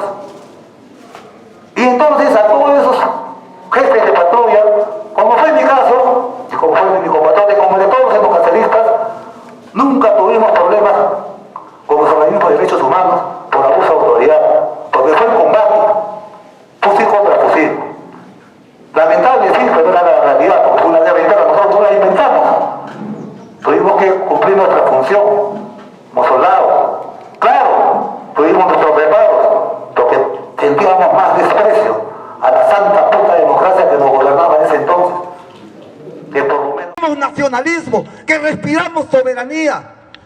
Ahora que vemos que estamos sometidos a una constitución que antepone el interés extranjero al interés nacional. Es eso, la desgracia la desgracia de nuestra patria. Y ahí están los frutos de aquel árbol maldito. 6 presidelincuentes, inclusive un hermano mío que traicionó. La patria no se vende, la patria se defiende, la patria no se vende, la patria se defiende. Pero nosotros, lo importante es no traicionarse a sí mismo, porque la traición, claro, la traición envilece al traidor, pero jamás va a envilecer al traicionado. Lo importante es que el traicionado no se traicione a sí mismo. Y los endocaceristas, durante estos 18 años de cautiverio, nos hemos mantenido firmes ideológicamente, duros políticamente, convencidos de la verdad. Por eso es que estamos convencidos de esta verdad que palpamos en esta gira patriótica que empezó en Andahuaylas. Citó que el crecimiento económico era falso, que los que crecían eran los extranjeros, eran los dueños de las mineras, que nos han despojado. Entonces, compatriotas, nosotros para refundar la república somos conscientes que hay que defender la soberanía. ¿Y qué es la soberanía? Es nuestro territorio. ¿Y nuestro territorio qué es? Son nuestras fronteras. Y nuestras fronteras no solo son de sur a norte y de este a oeste, también son de arriba hacia abajo. Nuestro cielo, nuestro suelo, nuestra agricultura, nuestro subsuelo, nuestro oro, nuestra plata, nuestro zinc, nuestro litio, nuestro gas, nuestro mar territorial. Esta es la frontera, esta es la soberanía. Y cuando una constitución malparida por un delincuente para la república, es cuando los pueblos se hastían, es cuando los pueblos se hartan. Es como cuando decía Micaela Bastida: yo ya no tengo paciencia para aguantar todo esto. Y esto lo estamos viendo. Y por consiguiente, para con nosotros urge una reconstrucción republicana que implique un cambio revolucionario. Y para que el pueblo tenga fe en este cambio revolucionario, crea que esto sí va en serio, tiene que haber una señal de los tiempos, tiene que haber un paradigma. Y ese paradigma, compatriotas, tiene que ser la pena de muerte para los presidelincuentes por corruptos y traidores. La patria no se vende. Cuando el pueblo peruano, una vez hecha la nueva república, y lea, se entere que se fusiló públicamente a Kuczynski, a Toledo, a Kosinski, a Cosito y a todo el resto, va a entender y va a decir: esto va en serio, me anoto, participo, este es un gobierno revolucionario, este es un proyecto nacional, este es una nueva república. ¡Dios está contigo! Antero, amigo, Huancayo está contigo, en Costa, Sierra y Selva, presidente. ¡Vamos, Antero! Compatriotas, desde hace 50 años, hubo un gobernante en el Perú que se llamaba Juan Velasco Alvarado. Desde entonces no existe ningún peruano, repito, no existe un peruano menor de 50 años que conozca lo que es un presidente patriota. Y desde Fujimori no existe un peruano menor de 35 años que conozca lo que es un presidente honesto. Compatriotas, yo salgo de las cárceles todos los días, repito, todos los días entran cientos, miles de adolescentes por robos menores como celulares. Una juventud que está siendo abandonada mientras los cuarteles siguen vacíos. Y cuando entran estos jóvenes por raterías menores, me preguntaban que nosotros no conocemos un presidente honrado. ¿Por qué no me puedo robar un celular? Si todos los días estos presidelincuentes se roban 1 millón de celulares. Entonces, obviamente, ante un planteamiento así, una persona de mi edad y con la experiencia mía no tenía respuesta. porque a eso es lo que han llevado estos delincuentes a nuestra nación. Por consiguiente, ahora que salimos, convencidos que nuestra historia, que nuestra lucha fue genuina, constatamos que del lado de la población también se ha seguido luchando, porque contra esta constitución extranjera no solo ha habido rebeliones militares como en Locumba y Andahuaylas, también ha habido rebeliones populares como hubo en Tambo Grande. Es decir, el pueblo peruano ha seguido resistiendo y ha seguido dando sus mártires. Es decir, esta constitución malparida ha sido impugnada y sigue siendo impugnada no solo desde los cuarteles plebeyos y patriotas, también desde el mismo pueblo, el país profundo e hirviente. Compatriotas, José María Arguedas, nuestro principal escritor indigenista, etnonacionalista, tenía una frase en su obra cumbre: todas las sangres. Recorriendo el país profundo, estamos convocando a nuestro lado a otros organismos, colectivos, obreros y estudiantiles, para junto con nosotros construir un frente patriótico. Y este frente patriótico tiene 10 puntos de emergencia nacional, que arrancan no solamente por el fusilamiento de los predelincuentes, sino por inmediatamente asamblea constituyente, nuevo contrato social y nueva república. Entonces, ¡fuertes palmas! Dejar el Congreso en este mes de marzo con 500.000 de ciudadanos. ¡Urgente! ¡Rescate del Congreso! ¡Urgente! ¡Rescate del Congreso! Ahora, compatriotas, muchos me preguntan: mayor, ¿y por qué vamos a esperar hasta marzo? ¿Por qué no lo hacemos inmediatamente? Y yo les respondo, compatriotas, porque esta parte de una estrategia. En una estrategia entran dos factores: el espacio y el tiempo. Y el espacio y el tiempo tienen que medirse, dosificarse. Convocar 500.000 de compatriotas, reservistas, campesinos, obreros, estudiantes, no es de la noche a la mañana. No queremos convocar 5.000, 6.000 reservistas. Estamos hablando de 500.000 a la ciudadanía heroica para recuperar el Congreso de la República, cerrarlo, obligar al Ejecutivo que adelante elecciones, asamblea constituyente, nueva república y fusilamientos. ¡Antero, amigo! ¡Huancayo está contigo! Nosotros estamos también viendo que todos estos factores que han contemplado que el Perú despierte, como son la Constitución antinacional, el factor Lavajato, la pandemia del COVID y la invasión del lumpen laboral venezolano que nos quita trabajo y nos asalta, estos 4 factores han hecho abrir los ojos al pueblo peruano. Y el pueblo peruano requiere un proyecto nacional. Y ese proyecto nacional, esa república, implica una identidad nacional.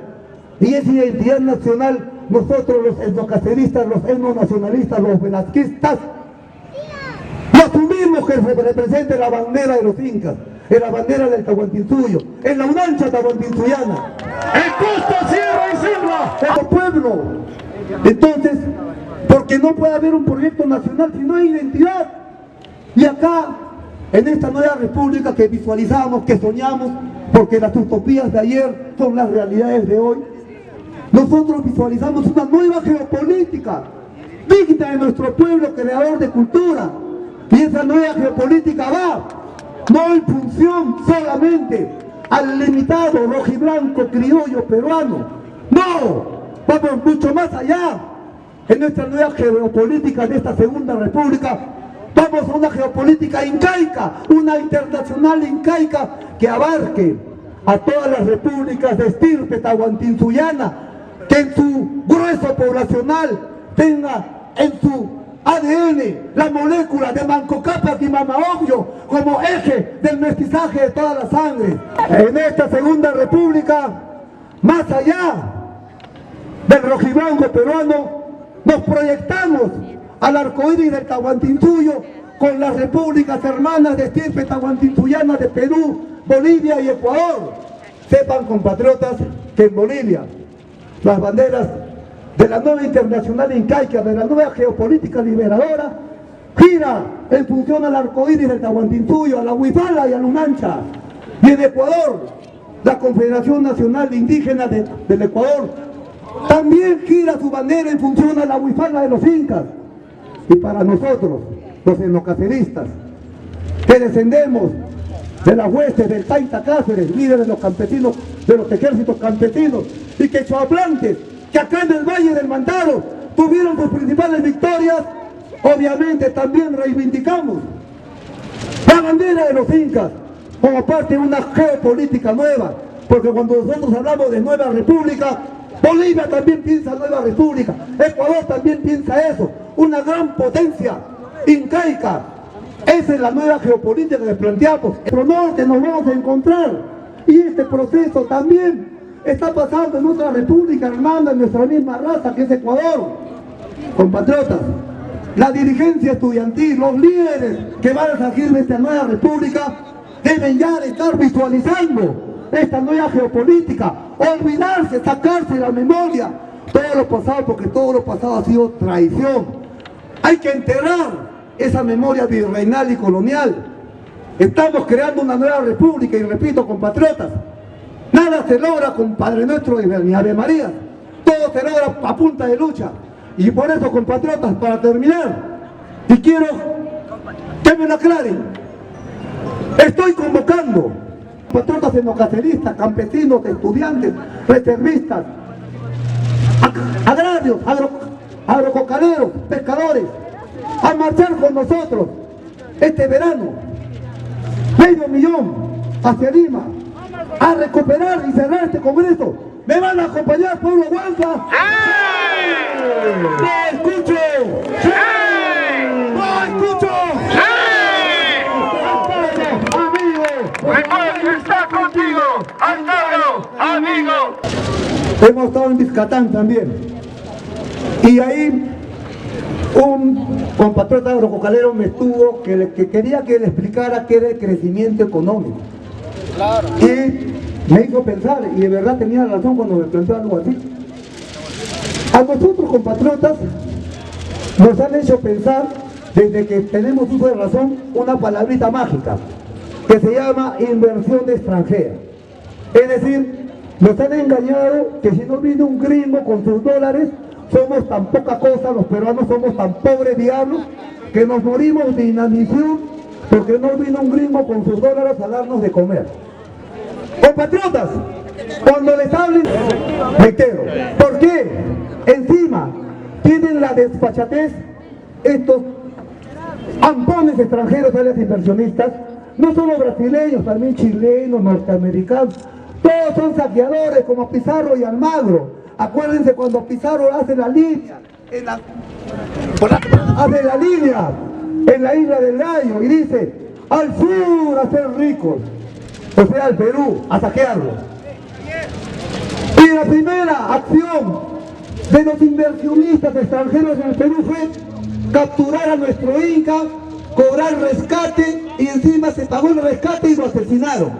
Es decir, ni los destructores, ni los injertos que están en Piedras Gordas fueron tan feroces como Pizarro y Almagro, Quijunas, que tienen monumentos todavía acá. La patria no se vende, la patria se defiende. Expertos en hablar en difícil para que el pueblo no lo entienda. Estos economistas mentirosos, fariseos, que nos engañan porque estamos creciendo económicamente.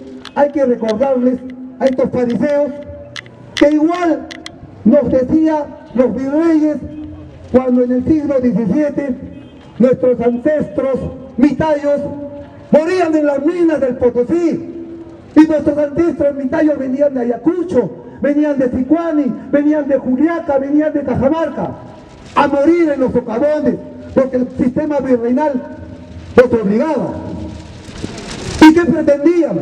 Que el virrey les dijera a estos cholos mitayos del Potosí, nuestros ancestros, les dijeran lo siguiente: oye, cholos mitayos del Potosí, tú debes de estar orgulloso de que la mina del Potosí sea la primera exportadora de lingotes de plata para Carlos V, rey de España. Y yo, Potosí, yo le respondería, ¿y qué carajo? Por mí que esa mina se hunda, que un Illapa la hunda y no salga ni un gramo de oro hasta que haya un gobierno patriota y nacionalista que no deje que se vaya la riqueza. La patria no se vende, la patria se defiende. La patria no se vende. Cuando un fariseo economista nos pretenda con el cuento que crecemos económicamente, hay que guardar la billetera, porque ese es un asaltante. Compatriotas, para nosotros la economía es simple, la economía es oferta y demanda, las amas de casa lo saben perfectamente, pero estos economistas nos sacan con la economía de libre mercado, nos hablan de Adam Smith, de la riqueza de las naciones, y nos sacan una palabrita mágica: la mano invisible del mercado. Repito, la mano invisible del mercado. Y cuando yo, porque he tenido un periódico, le he preguntado a todos los economistas de todas las universidades nacionales y privadas, federalistas inclusive, le he dicho: señor economista, defíname usted por favor, ¿qué quiere decir mano invisible del mercado? Nadie sabe responder, nadie osa responder, nadie se atreve a responder. ¿Y saben por qué? Porque el pueblo peruano lo descubrió. La mano invisible del mercado era la de Marcelo Odebrecht y antes fue la de Vladimiro Montesinos. Con esto, compatriotas, yo les quiero decir que nos han asaltado vilmente, nos han robado, nos han traicionado, nos han vendido, nos han humillado, nos han traicionado. Estos presidelincuentes, compatriotas, de veras, no es cuestión que uno sea muy drástico, es humanitario, porque es por nuestro pueblo, porque si no lo hacemos, la niñita de pueblo joven va a pensar que es bueno ser prostituir, porque si no lo hacemos, el chiquito escuela de moralidad de un pueblo no es tanto como se cree la parroquia, el barrio, inclusive la familia. La principal escuela de moralidad del pueblo es el ejemplo, repito, es el ejemplo del gobernante. Y si el gobernante nos traiciona, tiene que pagar, más aún cuando ha sacrificado a su pueblo y a su infancia durante un tercio de siglo. Gracias, compañeros. La patria no se vende, la patria se defiende, la patria no se vende, la patria se defiende. Pero antes de retirarme de esta ciudad de Huancayo, quiero que me acompañe el pueblo Huanca con tres vivas rotundos. ¡Viva el patriótico! ¡Viva! ¡Viva el endocacerismo! ¡Viva! ¡Viva la nueva república! ¡Viva! ¡Gracias, compatriotas! ¡Gracias, compatriotas! ¡Un presente para el mayor! ¡Las palmas para el mayor Humala! ¡Se hace presente! ¡Está poniéndose el mayor Antonio Humala!